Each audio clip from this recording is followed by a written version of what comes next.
Welcome to A9 TV. ముందుగా headlines చూద్దాం. రాయలసీమను హార్టికల్చర్ హబ్ గా తీర్చిదిద్దామన్న సీఎం. రాయలసీమలో పరిశ్రమలతో భారీ ఉపాధి కల్పన, ఖనిజ సంపదతో రాయలసీమ అభివృద్ధికి ప్రత్యేక కార్యాచరణ, గ్రీన్ ఎనర్జీ కేంద్రంగా రాయలసీమను తీర్చిదిద్దుతామని వ్యాఖ్య. సంగమేశ్వర బసవేశ్వర ప్రాజెక్టు పూర్తి చేయాలన్న హరీష్ రావు. 4 లక్షల ఎకరాలకు నీరందించాలని డిమాండ్. నిధులు విడుదల చేయకపోతే ఉద్యమం చేస్తామన్న హరీష్ రావు. రైతులతో కలిసి పాదయాత్ర చేస్తామని హరీష్ హెచ్చరిక. వీపీజీ రామ్జీ అమలుకు Telangana cabinet green signal. Under protection తో పథకం అమలు చేయనున్న తెలంగాణ. రాష్ట్ర అభ్యంతరాలతోనే వీపీజీ రామ్జీ అమలు నిర్ణయం. ప్రజలకు ఇబ్బంది లేకుండా పథకం అమలు చేస్తామని హామీ. జాతీయ రెజిడర్లకు ఆర్థిక సాయం అందించిన తలసాని. తెలంగాణ రెజిడర్లకు ట్రాక్షీలు, షూట్లు, షూ పంపిణీ. అంతర్జాతీయ స్థాయిలో రాణించాలని రెజిలర్లకు సూచన. క్రీడాకారులకు ఎప్పుడూ అండగా ఉంటానన్న తలసాని.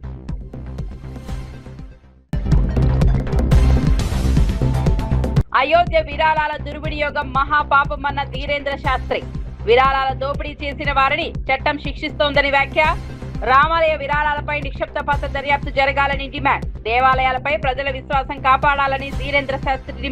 ఇక వార్త వివరాల్లోకి వెళ్తే, రాయలసీమను దేశంలోనే అత్యంత అభివృద్ధి చెందిన పారిశ్రామిక వ్యవసాయ ప్రాంతంగా తీర్చిదిద్దడమే ప్రభుత్వ లక్ష్యమని ముఖ్యమంత్రి చంద్రబాబు నాయుడు తెలిపారు. రాయలసీమ అంటే హార్టికల్చర్, అరుదైన ఖనిజ సంపద, పరిశ్రమల కేంద్రంగా మారాలని అన్నారు. స్వర్ణగిరి గోల్డ్ ఫీల్డ్ నుండి కియా కార్లు, హీరో బైక్స్, డ్రోన్లు, పైలట్ జెట్లు, ఎలక్ట్రానిక్, గ్రీన్ ఎనర్జీ వరకు విస్తరించే అభివృద్ధి అవకాశాలు ఈ ప్రాంతంలో ఉన్నాయని పేర్కొన్నారు. పెట్టుబడులను ఆకర్షించి యువతకు పెద్ద ఎత్తున ఉపాధి కల్పించేందుకు ప్రభుత్వం ప్రత్యేక కార్యాచరణ రూపొందిస్తోందన్నారు. సహజ వనరులను సమర్థంగా వినియోగిస్తూ రాయలసీమను దేశానికి ఆదర్శంగా నిలిపే విధంగా అభివృద్ధి కార్యక్రమాలు కొనసాగుతాయని సీఎం స్పష్టం చేశారు. అద్భుతాలు, అరుదైన ఖనిజాలు. రాయలసీమ అంటే స్వర్ణగిరి గోల్డ్ ఫీల్డ్ మొన్నే ఇనాగరేట్ చేశాను. ఈ స్వర్ణగిరి గోల్డ్ ఫీల్డ్ తో కేజీఎఫ్ కు దీటుగా హెచ్జిఎఫ్ ఉంటుంది. స్వర్ణయుగం ప్రారంభమైంది ఈ రాయలసీమ నుంచి అని మీ అందరికీ విజ్ఞప్తి చేస్తున్నా. ఇంకో పక్క రాయల్ ఎన్ఫీల్డ్ కేంద్రం. రాయలసీమ అంటే కియా మోటార్లు, హీరో బైకులు, డ్రోన్లు, ఫైటర్ జెట్లు, ఎలక్ట్రానిక్స్, గ్రీన్ ఎనర్జీ. సీమ అంటే ఇకపై కరువు నేల కాదు. సీమ అంటే జల కళ. సీమ అంటే ఎక్కడికక్కడ ఈరోజు మీరు గుర్తుపెట్టుకోవాల్సింది పచ్చదనం, పరిశ్రమలు. సంగారెడ్డి జిల్లాలో 4 లక్షల ఎకరాలకు సాగునీరు అందించే సంగమేశ్వర బసవేశ్వర ప్రాజెక్టును కాంగ్రెస్ ప్రభుత్వం నిర్లక్ష్యం చేసిందని మాజీ మంత్రి హరీష్ రావు ఆరోపించారు.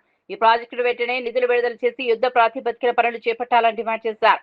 ప్రభుత్వం స్పందించకపోతే రైతులను కలుపుకొని భారీ ఉద్యమం చేపడతామని హెచ్చరించారు. అవసరమైతే సంగారెడ్డి జిల్లాలో పాదయాత్ర నిర్వహించి రైతుల సమస్యలను ప్రజల ముందుకు తీసుకెళ్తామని తెలిపారు. రైతుల ప్రయోజనాలను కాపాడటంలో కాంగ్రెస్ ప్రభుత్వం పూర్తిగా విఫలమైందని విమర్శించిన ఆయన, త్రాగునీటి ప్రాజెక్టుల పూర్తి ద్వారానే వ్యవసాయ రంగానికి ఊతం లభిస్తుందని పేర్కొన్నారు. ఇవాళ మన నారాయణ్ ఖేడ్, మన అందోల్, మన జహీరాబాద్, మన సంగారెడ్డి, మన పటాన్చెరు 5 నియోజకవర్గాలను సస్యశ్యామలం చేసేటువంటి బసవేశ్వర సంగమేశ్వరను ఆనాడు కేసీఆర్ గారు రూపొందిస్తే ఇవాళ కాంగ్రెస్ పార్టీ దాన్ని పక్కకు పెట్టి ఈ సంగారెడ్డి జిల్లాకు తీవ్రమైన అన్యాయం చేస్తా ఉంది. రేవంత్ రెడ్డి 2-3 సార్లు వచ్చిండు, జైరాబాద్కి వచ్చిండు, జిల్లాలో తిరిగిండు. ఒక్కనాడు సంగమేశ్వర మాట్లాడాడు, బసవేశ్వర మాట్లాడాడు. ఈ జిల్లా కాంగ్రెస్ ఎమ్మెల్యేలు మాట్లాడరు, జిల్లాలో ఉన్న మంత్రి అసలే మాట్లాడాడు. అంటే ఇవాళ ఎందుకు బంద్ చేసిండ్రు అంటే, మీ నల్లగొండలను లేదా మీకు కమిషన్లు వచ్చే ప్రాజెక్టులకి ఏమో పైసలు ఇస్తారు. మా సంగారెడ్డి జిల్లా, మా వెనుకబడ్డ బార్డర్లో రాష్ట్ర సరిహద్దుల్లో ఉన్నటువంటి మా సంగమేశ్వర బసవేశ్వరకు ఎందుకు నిధులు ఇవ్వరు అని చెప్పి ఇవాళ మా జిల్లా పక్షాన నేను ప్రశ్నిస్తా ఉన్నా. గతంలో కూడా చెప్పాం, సంగమేశ్వర బసవేశ్వరకు నిధులు కేటాయించి యుద్ధ ప్రాతిపదికన పనులు జరపకపోతే పెద్ద ఎత్తున రైతులందరినీ కలుపుకొని పోరాట కార్యక్రమానికి శ్రీకారం చుడతాం. అవసరమైతే బీఆర్ఎస్ నాయకులందరినీ కలుపుకొని ఈ సంగారెడ్డి జిల్లాలో ఒక పాదయాత్ర కార్యక్రమాన్ని కూడా త్వరలో చేపడతామని కూడా మనం చేస్తా ఉన్నా. కేంద్ర ప్రభుత్వం ప్రవేశపెట్టిన కొత్త గ్రామీణ ఉపాధి హామీ పథకం విబిజీ రామ్జీ అమలుపై తెలంగాణ ప్రభుత్వం కీలక నిర్ణయం తీసుకుంది. ముఖ్యమంత్రి రేవంత్ రెడ్డి అధ్యక్షతన జరిగిన మంత్రివర్గ సమావేశంలో కేంద్ర నిబంధనల ప్రకారం ఈ పథకాన్ని రాష్ట్రంలో అమలు చేయాలని, అయితే రాష్ట్ర అభ్యంతరాలను నమోదు చేస్తూ అండర్ ప్రొటెస్ట్ విధానంలో అమలు చేయాలని నిర్ణయించారు. పథకం అమలుతో రాష్ట్రంపై పడే ఆర్థిక భారం, పరిపాలనా అంశాలపై కేంద్రానికి తమ అభిప్రాయాలను తెలియజేస్తూనే ప్రజలకు ఎలాంటి ఇబ్బందులు కలగకుండా చర్యలు తీసుకుంటామని ప్రభుత్వం తెలిపింది. గ్రామీణ ఉపాధి కార్యక్రమాల అమలులో రాష్ట్ర ప్రయోజనాలను కాపాడేలా ముందుకు సాగుతామని పేర్కొంది. MGNREGS में पूरा जनता के लिए, गरीब के लिए अच्छा मौका है, मगर ये act VBG Ram ji act ऊपर से इम्पोज हो रहा है, डिक्टेटरशिप भी हो रहा है. जनता उनके खुद वर्क्स सिलेक्शन करने के लिए भी मौका नहीं है. ऊपर से ये काम करना ऐसा VBG एक्ट में है. वो 60 डेज भी खाली लीव दे रहे हैं, वर्क नहीं है. इसलिए ऐसा एक्ट में जंगल में कोई एग्रीकल्चर नहीं है. आदिवासी लोगों को, दलित लोगों को, उनको रोजगार नहीं मिलते हैं. हम ये भी दिल्ली में ऑब्जेक्शन किया, मगर सेंट्रल ऐसा कर रहे. अभी पूरा वो अगेंस्ट करे तो 60% भी नहीं देने वाले नहीं है सेंट्रल. इसलिए हम we are protesting and accepting, under protesting and acceptance भी हो गया. హైదరాబాద్ లింగంపల్లి రైల్వే స్టేషన్ లో అదృశ్యమైన చిన్నారి కేసును పోలీసులు విజయవంతంగా ఛేదించారు. చందానగర్ పోలీసులు వేగంగా దర్యాప్తు చేపట్టి చిన్నారిని సురక్షితంగా రక్షించడంతో పాటు కిడ్నాప్ ముఠాను అరెస్ట్ చేశారు. సైబరాబాద్ పోలీస్ కమిషనర్ అవినాష్ మహంతి దర్యాప్తు బృందాలను అభినందిస్తూ చిన్నారుల భద్రత విషయంలో పోలీసులు అత్యంత అప్రమత్తంగా వ్యవహరిస్తున్నారని తెలిపారు. సాంకేతిక ఆధారాలు, సీసీటీవీ దృశ్యాల సహాయంతో నిందితులను గుర్తించి అదుపులోకి తీసుకున్నట్లు వెల్లడించారు. చిన్నారిని కుటుంబ సభ్యులకు అప్పగించగా ఈ ఘటనలో పాల్గొన్న ముఠాపై కఠిన చర్యలు తీసుకుంటామని పోలీసులు తెలిపారు. పాప అక్కడి నుంచి వీళ్ళు లాక్కెళ్లారు. లాక్కెళ్ళినప్పుడు ఆ అలికిడితో వీళ్ళు లేవడం జరిగింది. లేచి చూసుకునే వరకే ఆటో వెళ్తూ వాళ్ళకి కనిపించింది. దానికోసం ప్రయత్నం చేసి ఆటోను పట్టుకోవడానికి వాళ్ళు ఇమీడియట్గా ఆ రాత్రి ప్రయత్నం చేస్తే సఫలం కాకపోతే పోలీస్ స్టేషన్లో కంప్లైంట్ ఇచ్చారు 4 గంటలకి. దాని తర్వాత మన వాళ్ళు రంగంలో దిగిన తర్వాత వీళ్ళందరినీ పట్టుకోవడం జరిగింది. ఈ బైక్ మెకానిక్, తన ఆటో డ్రైవర్ ఫ్రెండ్ అయినటువంటి ఇర్ఫాన్, వీరిద్దరు కూడా, ఈ జుబైర్ అని ఇర్ఫాన్ ఇద్దరు కూడా వికారాబాద్కు సంబంధించిన వాళ్ళు. వీళ్ళిద్దరిపైన గతంలో ఎటువంటి కేసులు లేవు. ఈ సాదికా నిమిజాన్ అనే వాళ్ళు కూడా మన రాష్ట్రానికి సంబంధించిన వాళ్ళు గారు, ఇక్కడ పనిచేయడానికి వచ్చిన వలస కార్మికులు. వీళ్ళిద్దరు కూడా సఫీల్గూడలో ఒక అపార్ట్మెంట్లో ఉంటున్నారు. ఈ ఆటో నుంచి తీసుకొని వెళ్ళిన తర్వాత A5 అనే అమ్మాయి, రహమున్నా అలీ అనే ఆవిడ ఎవరైతే మెయిన్ కొనుక్కోవడానికి వీళ్ళందరినీ ఈ కిడ్నాపింగ్కి ప్రేరేపించిందో కొనుక్కోవడానికి, ఆమె కలకత్తా నుంచి ఇక్కడికి వచ్చింది. పాపను కిడ్నాప్ చేసినాము, అపార్ట్మెంట్కి తీసుకొచ్చామని తెలిసిన తర్వాత ఆమెకు తెలియజేస్తే ఆమె ఇమీడియట్గా హైదరాబాద్కి వచ్చి వాళ్ళ రిలేటివ్స్ సహాయంతో ఈ సఫీల్గూడకు వచ్చి ఈ ఇద్దరు తెలిసిన అమ్మాయిలు ఎవరైతే ఉన్నారో Sadika and Nimi Jahan, A3 and A4 అంటున్నాము, వీళ్ళిద్దరి దగ్గరికి వచ్చి పాపను తీసుకున్నది. తీసుకున్న పిమ్మట ముందుగా అనుకున్న ప్రకారము 1,50,000 రూపాయలు ఫోన్పే ద్వారా ఆమె ఈ అక్యూజ్కి ట్రాన్స్ఫర్ చేయడం జరిగింది. అంటే పిల్లల్ని ఎత్తుకొని అమ్ముకోవడం అనేది అన్నమాట. అటువంటిది ఈ ఆపరేషన్ ముస్కాన్ అనే కార్యక్రమం ద్వారా, ఈ కార్యక్రమం జరుగుతున్న ఈ నెలలో, జూలై నెలలోనే ఇది చేయటం. చందానగర్, శేర్లింగంపల్లి పోలీసులు, ఆర్సీపురం ఏసీపీ గారు వీళ్ళందరూ కూడా కలిసి చాలా ఛాలెంజ్గా తీసుకొని, ఎందుకంటే 1 మంత్ బేబీ, ఒకవేళ నిన్న సాయంత్రమే ఫలక్నామా ఎక్స్ప్రెస్కి రిజర్వేషన్ ఉంది కలకత్తా వెళ్ళడానికి. ఒకవేళ ఆ పాపను తీసుకొని వెళ్ళిన తర్వాత కూడా మనకు ఎవిడెన్స్ దొరికేది చాలా కష్టం. ఇది ఒక విధంగా మనకు ఎవిడెన్స్ ఉన్నప్పటికీ కూడా ఆ పాపను ట్రేస్ చేయడం చాలా అదృష్టంగా భావించవచ్చు. నిన్న మధ్యాహ్నం 1:30కి మాకు ఆ బ్రేక్ దొరికింది. అక్కడ వెళ్ళి సఫీల్గూడలో వీళ్ళ అపార్ట్మెంట్లో A3, A4 అండ్ A5 ముగ్గురు ఉన్నప్పుడు పట్టుకోవడం జరిగింది. వీరి ద్వారా A1, A2ను కూడా అదుపులోకి తీసుకున్నాము. ఈరోజు వాళ్ళందరినీ కూడా అరెస్ట్ చేసి కోర్టు ముందు ప్రవేశపెడతాము. Thank you. ఇది ఒకటే కాదు, ఆంధ్రప్రదేశ్ లో కర్నూలులో హైకోర్టు బెంచ్ ఏర్పాటు దిశగా ప్రభుత్వం వేగంగా చర్యలు చేపడుతోందని న్యాయ, మైనార్టీ సంక్షేమ శాఖ మంత్రి NMD ఫరూక్ తెలిపారు. ఇందుకోసం అవసరమైన భూమిని ఇప్పటికే కేటాయించామని, హైకోర్టు అధికారులతో సంప్రదింపులు కొనసాగుతున్నాయని వెల్లడించారు. కడపలో అసంపూర్తిగా నిలిచిన హజ్ హౌస్ నిర్మాణాన్ని పూర్తి చేయడంతో పాటు అక్కడే మైనార్టీల కోసం స్కిల్ డెవలప్మెంట్ సెంటర్ ఏర్పాటు చేసే ప్రతిపాదనను పరిశీలిస్తున్నామని చెప్పారు. అమరావతిలో కొత్త హజ్ హౌస్ నిర్మాణానికి కూడా భూమి కేటాయించినట్లు మంత్రి తెలిపారు. మైనార్టీల సంక్షేమం కోసం ప్రభుత్వం పలు కీలక నిర్ణయాలు అమలు చేస్తోందని పేర్కొన్నారు. బెంచ్ రావాలనేది కూడా ప్రభుత్వం మీకు తెలుస్తుంది. అదేవిధంగా 26 గారు 96 కోట్లకు 1770 మంది సిబ్బంది నియామకానికి కూడా అవసరమైన ఉత్తర్వులు కూడా ప్రభుత్వం నుంచి జారీ చేయడం జరిగింది. మేము అడ్మినిస్ట్రేషన్ శాంక్షన్ కూడా చేశాం. హైకోర్టు రావడం వల్ల చాలా లాభదాయకంగా ఉంటుంది. అది హైకోర్టు అక్కడ వచ్చిందంటే చాలా అదృష్టం కర్నూలు జిల్లాకు. అదేవిధంగా రాయలసీమ ప్రాంతం కొంతమంది నెల్లూరు జిల్లా వాళ్ళు కానీ ప్రకాశం జిల్లా వాళ్ళు కానీ మేము కర్నూలుకు మాకు వద్దు, మాకు ఇక్కడే విజయవాడ ఉంటామంటే వాళ్ళ ఆప్షన్ అది. కాబట్టి రాయలసీమ జిల్లాలకు మాత్రం అది హైకోర్టు బెంచ్ అక్కడ ఖచ్చితంగా వస్తుంది, సందేహం లేదు. ముఖ్యమంత్రి గారు ప్రామిస్ పిలిచి ఆయనకి మాట చెప్పిన తర్వాత అది ఖచ్చితంగా పాటించడం జరుగుతుంది. రెజ్లింగ్ పోటీలకు ఎంపికైన తెలంగాణ క్రీడాకారులకు మాజీ మంత్రి BRS deputy floor leader Talasani Srinivas Yadav ఆర్థిక సహాయం అందించారు.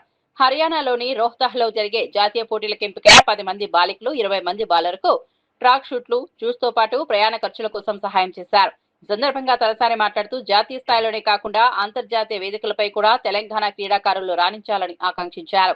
క్రీడాకారులకు అవసరమైన ప్రోత్సాహం, వ్యాయామశాలల అభివృద్ధికి తన వంతు సహకారం ఎప్పటికీ కొనసాగుతుందని హామీ ఇచ్చారు. క్రీడల్లో విజయం సాధించి తెలంగాణకు పేరు తీసుకురావాలని క్రీడాకారులకు శుభాకాంక్షలు తెలిపారు. రిజల్లు తలసానికి కృతజ్ఞతలు తెలియజేశారు.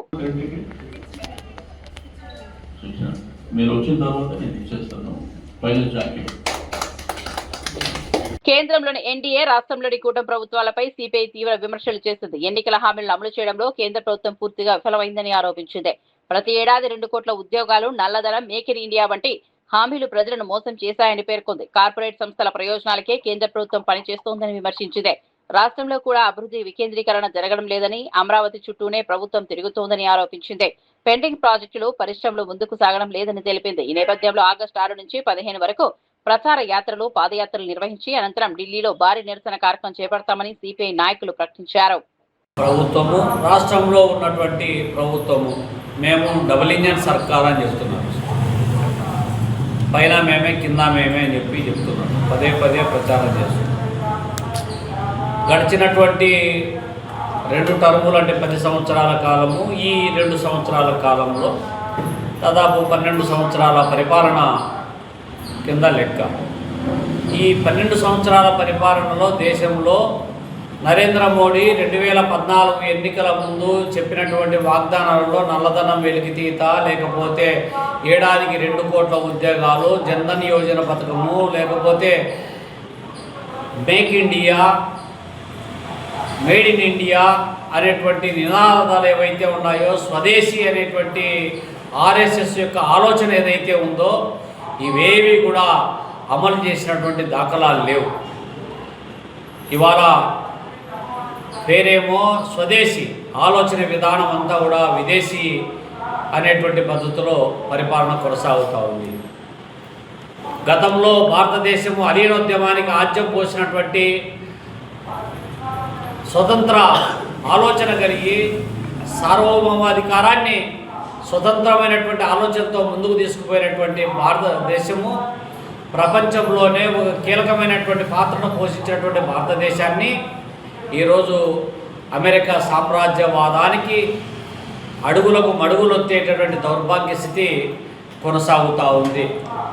దేశ ఆర్థిక వ్యవస్థను పణంగా పెట్టడానికి కూడా ఇవాళ మోడీ వెనకాడట్లే. పైగా ముడి చమురు దిగుమతి చేసుకునే మొదలుకొని మన దేశం నుంచి ఎగుమతులు అయ్యేటటువంటి, అందులో హార్టికల్చర్, ఆక్వాకల్చర్ అనేటువంటి ఒక ప్రధానమైనటువంటి అగ్రికల్చర్ ప్రోడక్ట్స్ మనం ఎగుమతి చేస్తాం. ఆ ఎగుమతుల విషయంలో భారతదేశం పైన విధించినటువంటి ఇంపోర్ట్స్ ఏదైతే సుంకం 50% పెంచారో దాని పర్యావసానం భారతదేశం ఎంత ఫేస్ చేసిందో మనందరికీ తెలుసు. అయినా నరేంద్ర మోడీ మాట్లాడు, నువ్వు రష్యా నుంచి తక్కువకు ఇంధనము దొరుకుతుంది కానీ నువ్వు దిగుమతి చేసుకోవడానికి లేదు, పలానోళ్ళతో దిగుమతి చేసుకోండి అంటే దానికి కూడా భారతదేశం వెనకాడినటువంటి పరిస్థితి. ఒకప్పుడు పాలస్తీనా, ఇరాన్ దేశాలు అతి సన్నిహితంగా ఉన్నటువంటి భారతదేశము ఈరోజు ఏ దశలో కూడా మనతో ఉపయోగపడినటువంటి ఇజ్రాయెల్తో చేతులు కలిపినటువంటి వైఖరి మనం చూస్తున్నాం. అంటే నరేంద్ర మోడీ యొక్క మంత్రులు సవాలు విసి చివరకు పోలీసులను అడ్డం పెట్టుకుని వెనక్కు తగ్గారని మాజీ మంత్రి వేముల ప్రశాంత్ రెడ్డి విమర్శించారు. గతంలో రేవంత్ రెడ్డి కూడా అనేక సవాలు చేసి చివరకు మాట మార్చారని గుర్తు చేశారు. కొడంగల్లో ఓడిపోతే రాజకీయ సన్యాసం తీసుకుంటారని చెప్పింది, తర్వాత ఎంపీగా పోటీ చేశారని ఎద్దేవా చేశారు. ఇప్పుడు కూడా మంత్రులు చర్చకు సవాల్ చేసి చివరకు పోలీసుల సహాయంతో తప్పించుకున్నారని ఆరోపించారు. ప్రజలు ఈ రాజకీయ నాటకాలను గమనిస్తున్నారని, వాస్తవాలు బయటపడతాయని పేర్కొన్నారు. కాంగ్రెస్ ప్రభుత్వం ప్రజల దృష్టి మళ్లించేందుకే ఇలాంటి చర్యలకు పాల్పడుతోందని విమర్శించారు. నేను ఈ సందర్భంగా ఒక్కటి చెప్పదలుచుకున్నా, ముఖ్యమంత్రి రేవంత్ రెడ్డి గారికి సవాళ్లు విసరడం, తప్పించుకునడం కొత్త ఏం కాదు ఆయనకి. కరెక్ట్ 1 సంవత్సరం క్రితం జూలై 8వ నాడు మీడియా మిత్రులందరూ గుర్తుండే ఉంటది. ఇట్లనే సవాల్ విసిరితే మా కేటీఆర్ గారు ప్రెస్ క్లబ్ లోకి వెళ్ళాడు, రండి ముఖ్యమంత్రి గారు అని చెప్పి. ప్రెస్ క్లబ్ లో కేటీఆర్ గారు ఆయన సవాల్ని స్వీకరించి ఆయనకు సమాధానం చెప్పడానికి 3 గంటలు కూర్చున్నాడు. రాలే ఆ రోజు రేవంత్ రెడ్డి గారు. సవాల్ చేసిండు, రమ్మంటే రాలే. రాకపోగా ఎట్లా తప్పించుకున్నాడు అంటే, ప్రెస్ క్లబ్ కళ్ళు కాంపౌండ్ రాయా బాబు, కళ్ళు కాంపౌండ్ తోటి సమానం, కళ్ళు కాంపౌండ్కి వస్తానా నేను సమాధానం చెప్తానా అన్నాడు. ఆ రోజు ప్రెస్ క్లబ్ని కళ్ళు కాంపౌండ్ అని చెప్పి ఆ రోజు సవాల్ విసిరి తప్పించుకున్నాడు రేవంత్ రెడ్డి. జూలై 8, 2025 సంవత్సరం. తర్వాత ఇంకొకటి కూడా మీకు గుర్తుండి 2018 ఎన్నికల్లో, అసెంబ్లీ ఎన్నికల్లో కొడంగల్లో నేను గెలవకపోతే రాజకీయ సన్యాసం తీసుకుంటా అని సవాల్ విసిరిండు. మా నరేందర్ రెడ్డి చేతిలో తుక్కు ఓడిపోయి మరి సవాల్ ఏదైతే చేసిండో దాన్ని నిలబడాలి కదా. 3 నెలలు తిరగలే, మల్కాజ్గిరి ఎంపీ పోటీ చేసిండు మళ్ళా రాజకీయాల్లో. అంటే సవాల్ విసురుడు, పారిపోవుడు, అది రేవంత్ రెడ్డి గారికి వెన్నతోటి పెట్టిన విద్య. ఇంకా అన్యాయం, రుణమాఫీ చేస్తా, 2 లక్షల రుణమాఫీ చేస్తా అని ఈ రాష్ట్రంలో ఉన్న ఏ ఊరుకో తావురు దేవుడి మీద ఒట్టేసిండు. ఏ ఊరుకో తావురు దేవుళ్ళందరి మీద ఒట్టేసిండు. ఒట్టేసి ఇప్పుడు 30 నెలలు అయిపోయింది, ఇప్పటికి రుణమాఫీ సంపూర్ణంగా కాలే. ఇట్లా సవాళ్ళు చేసుడు, పారిపోవుడు, మాట ఇచ్చుడు, తప్పుడు, ఇవన్నీ కూడా ఆయనకు చాలా సహజమైన పని, వెన్నతోటి పెట్టిన విద్య. నిన్న కూడా అదే జరిగింది. సేమ్ సీఎం గారి బాటలోనే 4 మంత్రులు సవాల్ విసిరిండ్రు, తోక ముడిచి పారిపోయినరు. మరి సీఎం గారు చేసినట్టే మేము కూడా చేయాలని అనుకున్నారు మంత్రులు కూడా. మీ అందరు ప్రత్యక్షంగా చూసిండ్రు, నేను బ్రీఫ్గా చెప్పేస్తా. అస్సలు విషయం ఏంది, సీఎం గారు ఒక రైతు ఆశీర్వాద సభ అని శిల్పకళా వేదికలో పెట్టిండు. ఏది 2 ఎకరాలకు రైతు బంధు వేస్తాను, రైతు భరోసా వేస్తా అని. ఆ సభ ఏంది, అది సారాన కోడికి బారాణ మసాలా ఆయన పెట్టిన సభ. ఆ సభలో ఇష్టం వచ్చినట్టు మాట్లాడింది. అదే అడ్డగోలు వాగుడు, కేసీఆర్ గారి మీద, టీఆర్ఎస్ ప్రభుత్వం మీద, మా 10 సంవత్సరాల పరిపాలన మీద ఇష్టం వచ్చి మాట్లాడి సవాల్ చేసిండు. చర్చకు సిద్ధం అన్నాడు. అనగానే మా వర్కింగ్ ప్రెసిడెంట్ కేటీఆర్ గారు సీఎం రేవంత్ రెడ్డి గారి సవాల్ను స్వీకరించి ప్రెస్లో చెప్పిండు, నేను రెడీ ముఖ్యమంత్రి రేవంత్ రెడ్డి గారు చర్చకు, మీరు ఎక్కడంటే అక్కడ. మీరు ప్రెస్ క్లబ్ అంటారా ప్రెస్ క్లబ్, లేదు గన్ పార్క్ అంటారా గన్ పార్క్, మీ జూబ్లీహిల్స్ ప్యాలెస్లు అంటారా మీ జూబ్లీహిల్స్ ప్యాలెస్లా, లేదు మాకు మైక్ కట్ చేయకుండా అసెంబ్లీలో అవకాశం ఇచ్చి అసెంబ్లీలో చేద్దామంటారా అసెంబ్లీలో, ఎక్కడంటే అక్కడ చర్చకు సిద్ధమని చెప్పి కేటీఆర్ గారు సవాల్ని స్వీకరించారు. స్వీకరిస్తే సీఎం గారు సవాల్ విసిరిండు, ఆయన స్పందించలేదు. మధ్యలో దూరిండి ఈయన జూపల్లి కృష్ణారావు. మధ్యలో దూరి నేను రేపు మీ బీఆర్ఎస్ పార్టీ కార్యాలయంకి వస్తా, తెలంగాణ భవన్కి వస్తా, పొద్దున్నే సిద్ధంగా ఉండుండ్రి అని స్పెసిఫిక్ గా బీఆర్ఎస్ కార్యాలయం తెలంగాణ భవన్ అన్నాడు. అట్లే కేటీఆర్ హరీష్ రావు గారు మీరు రెడీ ఉండాలన్నాడు. ఒక్కసారి చూడుండి అని ఏమన్నాడు. ఇప్పుడు లెక్క ఉంది కదా, ఇప్పుడు నేను చెప్పిన లెక్క అబద్ధమైతే నేను ఈ రోజే రాజీనామా చేస్తా నా ఎమ్మెల్యే పదవికి. మరి కేటీఆర్ వస్తాడా హరీష్ రావు వస్తాడా, నేను రుజువు చేయలేకపోతే అన్ని 100 అవసరం లేదు, 100 మంది అవసరం, రాహుల్ గాంధీ అవసరం లేదు, రేవంత్ రెడ్డి అవసరం లేదు. నేను రేపు పొద్దున్నే వస్తా. బీఆర్ఎస్ పార్టీ అవసరం నేను వస్తా. నేను చెప్పింది అబద్ధమైతే నేను పొద్దున్నే రేపు స్పీకర్కు రాజీనామా ఇస్తా. చూసిరు కదండి, పొద్దున్నే బీఆర్ఎస్ పార్టీ ఆఫీస్కి వస్తా, కేటీఆర్ హరీష్ రావు మీరిద్దరు ఉండుర్రి అన్నాడు. సరే ఆయన ఎందుకు కాదనాలి, ఆయన సీఎం రేవంత్ రెడ్డి సవాల్ విసురితే మధ్యలో అయినా దూరిపోయి మీరిద్దరు ఉండుర్రి నేను వస్తా బీఆర్ఎస్ పార్టీ ఆఫీస్కి, ఆయన ఎందుకు కాదనలా అని మా కేటీఆర్ గారు హరీష్ రావు గారు ఇద్దరు కూడా పొద్దున 10 గంటలకు బీఆర్ఎస్ పార్టీ ఆఫీస్కి వచ్చి కూర్చున్నారు. ఇక్కడ కూర్చొని జూపల్లి గారి కోసం వెయిట్ చేస్తారు. వస్తాడేమో, షాల్వా కూడా రెడీ పెట్టుకున్నారు. వస్తే సన్మానం చేసి మరీ కూర్చుండబెడదాం, వెల్కమ్ చెప్దాం.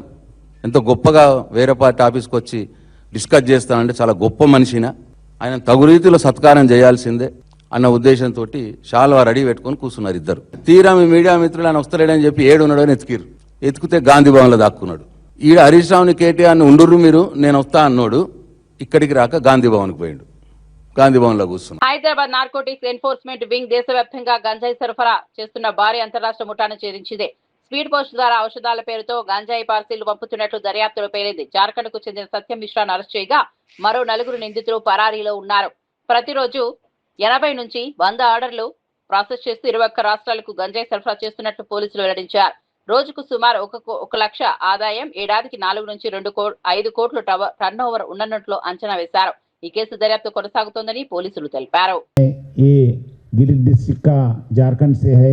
ये पहले थोड़े दिन पेंटर काम करके देन लॉरी ड्राइवर बनने के बाद 2018 में ड्रग्स लेने स्टार्ट कर दिया और बाद में एडिक्शन आ गए, बाद में लॉसेस हुआ। ये गांजा सेल करने से अच्छा पैसा आता है, इमीडिएटली हम लोग पैसा कमा सकते करके ये अपने खेत में गांजा कल्टीवेट करना स्टार्ट किया और बाकी जो फार्मर्स है उनको भी बोल के ये गांजा कल्टीवेट करे तो अच्छा रहता करके उनको इनकरेज करके 2 तरीके से ये सप्लाई कर रहे। एक इंडिया पोस्ट के द्वारा डोर स्टेप डिलीवरी का मैकेनिज्म बनाया और सिंडिकेट बनाया और एक नेटवर्क बनाया, और सेकंड है पर्सनलाइज डिलीवरी। ये पर्सनलाइज डिलीवरी सिर्फ मुंबई में ऑलमोस्ट 1000 कस्टमर्स है, और ये उसी इसरी बाजार पहला नेटवर्क जो डोर डिलीवरी है वो इसरी बाजार और पुसरो बाजार पोस्ट ऑफिस से बुक करते हुए गिरिडीह डिस्ट्रिक्ट में ये 21 स्टेट्स को सप्लाई कर रहे। ये लोग अपने वो बॉक्स के ऊपर डॉक्टर बनाया, डॉक्टर बोल के मेडिसिन अंदर करके पोस्ट ऑफिस को झूठ बोल के ये लोग बुक करते थे। Daily 1 to 10 parcels post office से भेजते थे और 80 to 100 ऑर्डर्स लेके मुंबई में भी सप्लाई करते थे। ये लोग 50 ग्राम्स से 250 ग्राम्स का सप्लाई करते, ऑलमोस्ट 1500 से 8000 तक उनको चार्ज करते हुए वो अपने वो सप्लाई को भी वो कोड नेम लगा के मैंगोज स्टिक फ्लावर नाम लगा के एक है तो 50 ग्राम्स, 2 है तो 100 ग्राम्स की इसके हिसाब से वो लोग बेचते थे, और डेली 1 लाख रुपए के ऊपर ये लोग अपने बिजनेस करते थे। कुल मिला के 4 to 5,000 करोड़ का बिजनेस ईयरली बनाया। सत्यम मिश्रा इनका किंग पिन है, उनका ब्रदर है शुभम मिश्रा और राहुल झा और सचिन मिश्रा और संतोष पंडित। सचिन मिश्रा और संतोष पंडित ये मुंबई का नेटवर्क का कोऑर्डिनेटर है। ये लोग हम हैदराबाद इसरी पोस्ट ऑफिस से एक लोकल यहाँ पोस्ट ऑफिस को एक पार्सल लाना पड़ा, उसको हम लोग थोड़ा शक हो के हमारे पास इन्फॉर्मेशन आने के बाद उनको जो ले रहे संतोष और भी सेकंड पार्सल भी आ गए इंडिया पोस्ट से, जो फ्लाइट से आके हैदराबाद में डिलीवरी हुआ। लड्डू और संतोष को हम लोग डिटेल से क्वेश्चन करने के बाद मालूम पड़ा एक बड़ा नेटवर्क है। ये लोग बैंक ग्रामीण झारखंड बैंक के थ्रू और UPI अकाउंट्स के थ्रू पैसा लेके ये नेटवर्क को कर रहे हैं, एक सिंडिकेट बना के सप्लाई कर रहे हैं। ये लोग हमको मालूम पड़ा कि इंडिया पोस्ट ऑफिशियली है, गवर्नमेंट का है, इसका नेटवर्क को यूज़ करते हुए और ये लोग स्पीड पोस्ट में बुक करते हुए फ्लाइट से कंसर्न स्टेट्स को डिलीवर करते हुए मालूम पड़ा किसी तरह का स्कैनिंग और किसी तरह का चेकिंग नहीं होते हुए वो डिलीवरी हो रहे। सो हम लोग डेफिनेटली एयरपोर्ट्स अथॉरिटी वालों को, कमर्शियल फ्लाइट्स ओनर को, प्लस ऐसे भी इंडिया पोस्ट को और GHMC ऑफिशियल्स को भी ऐसी नेटवर्क के बारे में हम लोग डेफिनेटली एक अच्छा सा रोबस्ट स्कैनिंग और स्क्रीनिंग प्रोटोकॉल्स लगाने के लिए हम लोग रिक्वेस्ट करेंगे। हमारा तरफ से भी ये जो लॉजिस्टिक्स, कार्गो और डिलीवरी सप्लायर्स है, बॉयज़ और ऐसी एजेंट्स है, उनके ऊपर भी हम लोग नज़र लगाएंगे।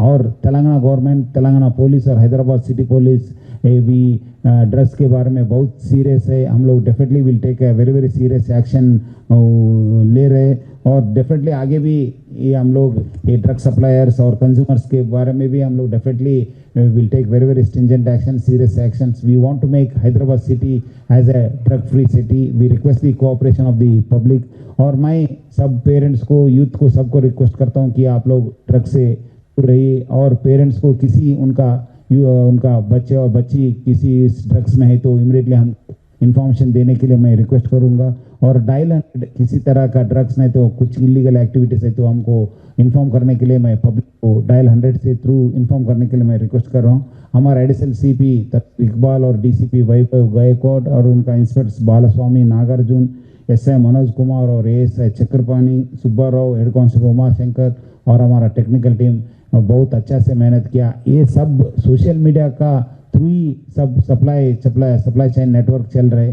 सो हम लोग डेफिनेटली आगे भी दिन ऐसी नेटवर्क के ऊपर और जो सप्लाई और कंज्यूम कर रहे हैं उनके ऊपर भी हम लोग सर्वेलेंस करेंगे. అయోధ్య రామ మందిర విరాళాల దుర్వినియోగం జరిగి ఉంటే అది మహాపాపమని ఆధ్యాత్మిక గురువు ధీరేంద్ర కృష్ణ శాస్త్రి తెలిపారు. భక్తులు సమర్పించిన విరాళాలు పవిత్రమైనవని వాటి దుర్వినియోగం చేసిన వారిని దేవుడితో పాటు చట్టం కూడా శిక్షిస్తుందని పేర్కొన్నారు. ఈ వ్యవహారంలో న్యాయ వ్యవస్థ ప్రభుత్వంపై పూర్తి విశ్వాసం ఉందని తెలిపారు. దర్యాప్తు నిక్షిప్తపాతంగా జరిగి బాధ్యులెవరో తప్పించుకోరని ఆశాభావం వ్యక్తం చేశారు. దేవాలయాలపై ప్రజల విశ్వాసాన్ని కాపాడడం ప్రతి ఒక్కరి బాధ్యత అని धीरेन्द्र कृष्ण शास्त्री తెలిపారు.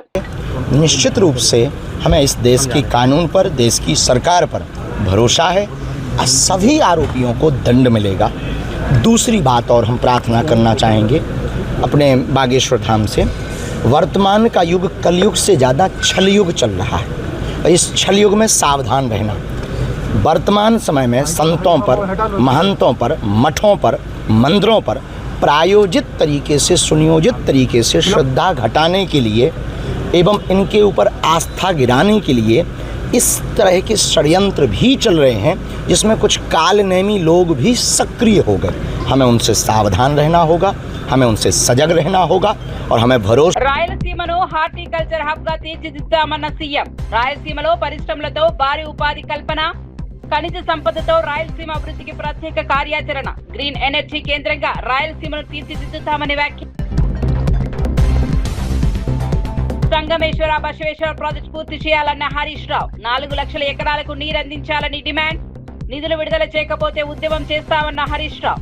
రైతులతో కలిసి పాదయాత్ర చేస్తామని హరీష్ హెచ్చరిక.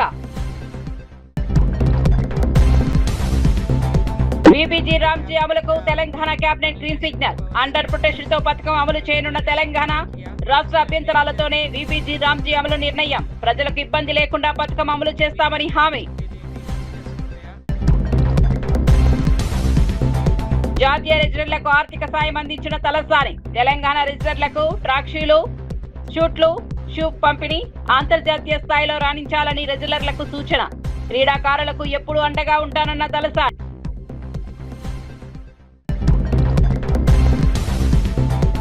అయోధ్య విరాళాల దుర్వినియోగం మహాపాపమన్న ధీరేంద్ర శాస్త్రి.